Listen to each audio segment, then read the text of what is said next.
The design of planned attacks on buildings inside the U.S. and how operatives were directed to carry them out. That is valuable information for those of us who have the responsibility to protect the American people. He told us the operatives had been instructed to ensure that the explosives went off at a point that was high enough to prevent people trapped above from escaping. He gave us information that helped uncover Al-Qaeda cells' efforts to obtain biological weapons. This is Building 7, a 47-story skyscraper that fell on the afternoon of September 11th. The government says that fire brought it down. However, 1,500 architects and engineers concluded it was a controlled demolition. Over 6,000 of my fellow service members have given their lives. And thousands of my fellow first responders are dying. I'm not a conspiracy theorist. I'm a structural engineer. I'm a New York City correction officer. I'm an Air Force pilot. I'm a father who lost his son. We're Americans, and we deserve... I lost my husband. My son. My uncle. My nephew. September 11th, 2001.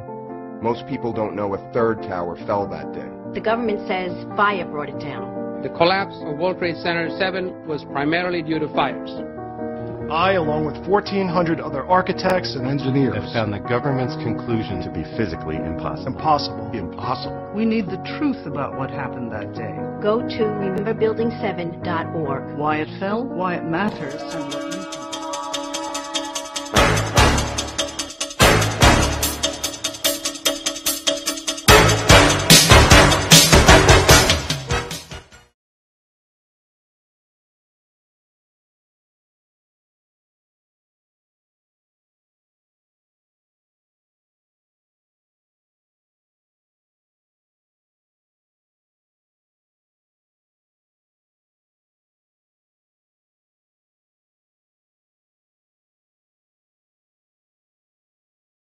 The 9/11 attack on America looked so much like a formula action-packed Hollywood disaster movie that it had "Made in the USA" written all over it.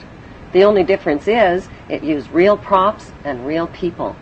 It had terrorist villains, American firefighter heroes, fireball explosions, collapsing buildings, pedestrians chased by dust clouds, and it even had a God Bless America music score. Well-positioned cameras shot the action-packed drama from every conceivable angle. Just a picture of the helicopter landing and the president walking in, and then the 19 hijackers have been Saudi nationals. So in the terrible... He said that he didn't believe that Osama bin Laden... No one has blamed or accused him formally. That how many people worked in the building. The city is confirming that some 265 firefighters are believed. None of us will ever forget this day. People will knock these buildings down, or hear all of it sounds. America remembers Sunday, 85th. The timing, the title, and the eerie advertisement for Harvey Weinstein's Lord of the Rings movie called The Two Towers was a prophetic and disturbing coincidence. Profits from the Two Towers movie were small change compared to the 9/11 reality disaster movie, which has become the world's top-grossing production of all time. The only thing missing are the 9/11 producer, writer, and director credits. But it doesn't take an Enron accountant to figure out who's cashing in. During the first week, the 911 producers made a spectacular fortune just on the stock market alone. How? By knowing in advance that the stocks in airline and insurance companies associated with the 911 crash would fall in value. Using that inside information, they made negative bets on the stock market called put options. Put options are bets that a certain stock will fall in value by a certain date. It's big risk gambling, unless you've got inside information that can turn your bet into a sure thing. But that's illegal if you get caught at it. Put option bets on the decline in 911-related airline and insurance stocks skyrocketed by a whopping 600% just before 911, which means that somebody knew about the attacks before they happened. Who exactly were those somebodies?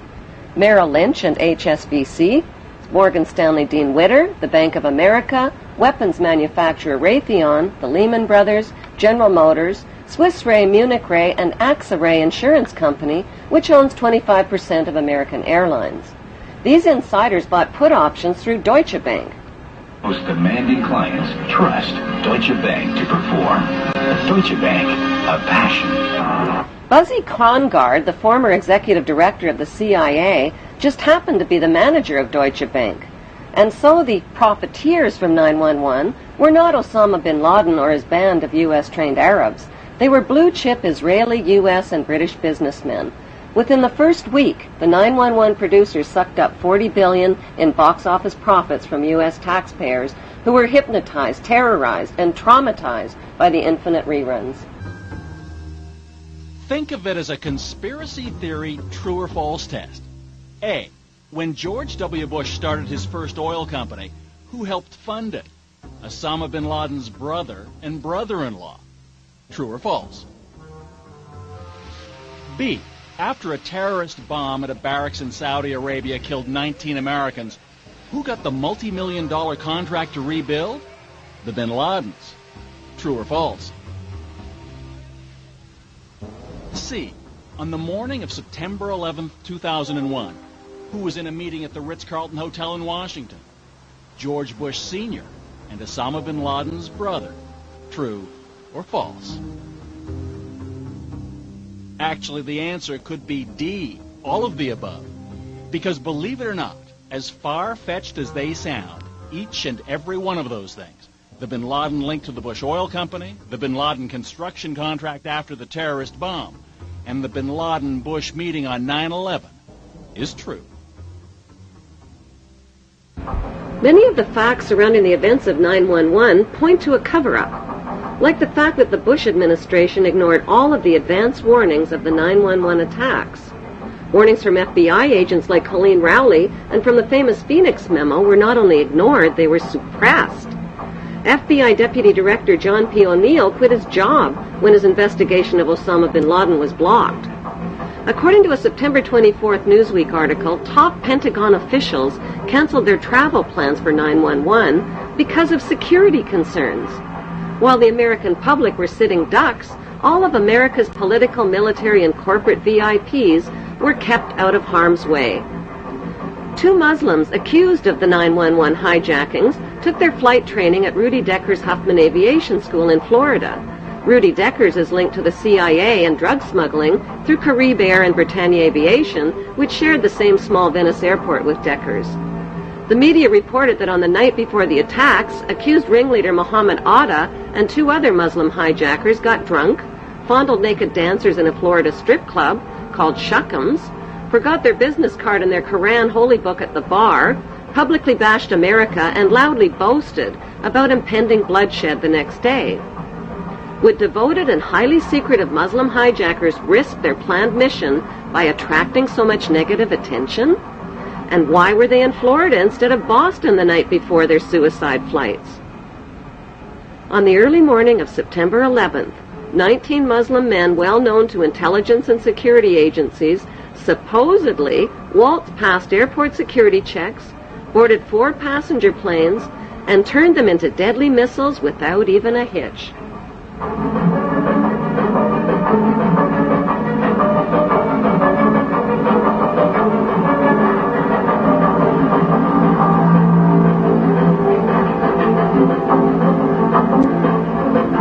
By 8:13 a.m., flight controllers temporarily lost radar contact with American Airlines Flight 11 and reported a suspected hijacking. Even though Andrews Air Force Base is only 10 minutes from Washington, emergency response fighter jets took close to an hour instead of the typical 15 minutes to scramble and begin searching for the hijacked planes. By then, it was too late. President Bush already knew about the first Flight 11, which occurred at 8:46 a.m., when he sat down to chat with school kids at Booker Elementary School. It wasn't until 9:05 a.m. that he was notified that a second plane, Flight 175, had also crashed into the World Trade Center and that America was under attack. Instead of being whisked to safety in this national emergency, Bush nodded and continued chatting with the kids for another 20 minutes about a pet goat, while American citizens were burning alive and leaping to their death from the smoking towers. Wailing against the wind as they fell, almost as if they had second thoughts. It was absolutely horrifying.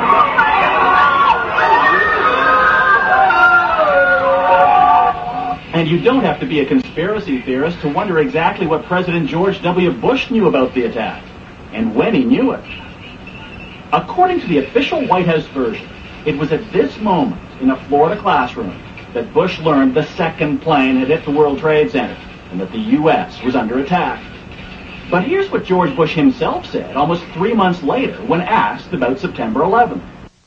I was sitting outside the classroom waiting to go in, and I saw an airplane hit the tower of a TV. You know, the TV was obviously on, and I used to fly myself, and I said, well, there's one terrible pilot. And it said it must have been a horrible accident. But I was whisked off there. I didn't have much time to think about it. Now, wait a minute. George Bush was told about the second plane while he was inside the classroom. So you just heard him describe seeing the first plane crash on television that day. But that's impossible. No one saw the first plane crash on TV on September the 11th because the videotape of it didn't surface until the next day. At 9:55 a.m., President George W. Bush took off in Air Force One with no escort or protection from fighter jets and circled around for the next hour.